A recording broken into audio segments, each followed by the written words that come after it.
As a senator and vice president, Joe Biden spent almost 50 years working in, around or with the White House. On Thursday, he moves in.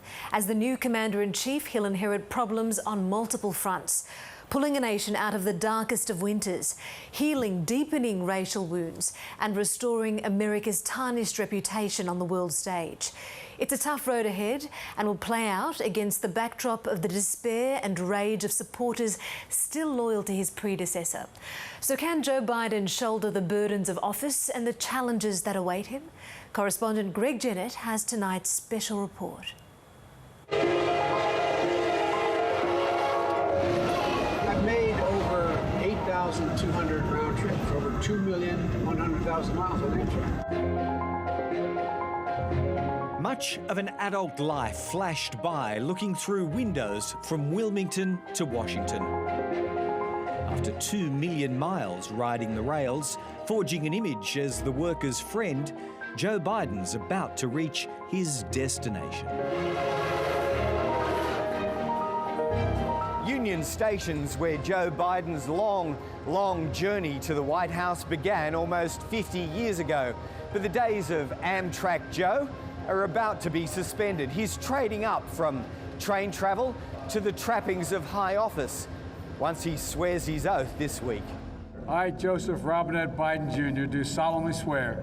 With his battered, centuries-old Bible, he's been centre stage on that special day in January twice before, in his 8 years as Barack Obama's offsider. So help me God. Congratulations. And he was sinking into a quieter post-political career until race riots reared up in Virginia. And what happened was quickly our granddaughters asked for a meeting. They came to see us, and grandson and said, "You got to run, Pop." And that's when we decided to run. But it's been a sense of obligation and wanting to live in the White House. Family and faith have been forever entwined in the Biden story. If in 6 months or so there's a conflict between my being a good father and being a good senator, which I hope will not occur, we can always get another senator, but they can't get another father. When the young senator, aged 29, first arrived in Washington, he was grieving the deaths a month earlier of his wife and daughter killed in a road accident. Raising sons, Beau and Hunter himself, he contemplated quitting early, but stuck it out. Married teacher Jill 5 years later and kept rising through the political ranks, even taking 2 unsuccessful shots at the presidency. Former CIA Director and Defense Secretary Leon Panetta is a friend through 40 years. He believes deeply in family, but more importantly, he believes deeply in personal relations. It is human relationships that determine whether or not you're going to be successful. And he is good at human relationships. Now it's time to turn the page, as we've done throughout our history, to unite, to heal. Healing, fixing and empathising were the core of his campaign pitch. Never easy to measure or deliver, and so much harder now. The trashing of the Capitol only exposed the enormity of that task. Frankly, what happened is perhaps the most disturbing event impacting our democracy since the Civil War, if not before. He's going to face some serious challenges trying to bring this country together and unify the country so that we can deal with the challenges we're facing. That's going to be the biggest test for Joe Biden. The Oval Office affords Joe Biden much power, but it's only as good as the judgment and temperament of the people inside it. How are you? He is not a natural confrontationist. He's a natural arm wrapper. And nothing he likes better than wrapping his arm around somebody's shoulders.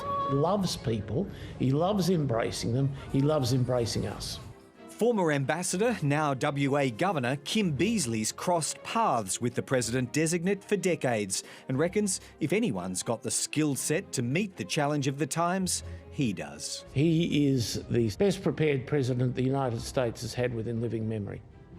He knows an encyclopedic amount about US government, about US political processes, about the totality of the US system.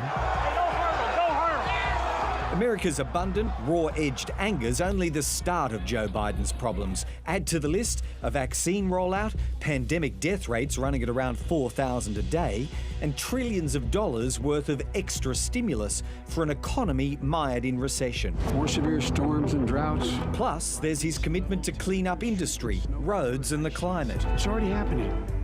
And that's only on the home front. Overseas, there's a trade war with China and a broader strategy to counter Beijing's conduct, not only directed against the US, but also its allies, including Australia.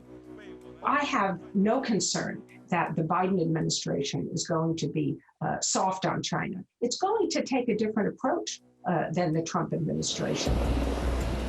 They treat Australia as a consulting partner. They expect from us ideas. So we are in pole position, and it's a situation our government needs to be sure it can take advantage of. Mr. Biden's no stranger to Australia, and in Leon Panetta's view, will probably be open to lifting the US military presence nearby.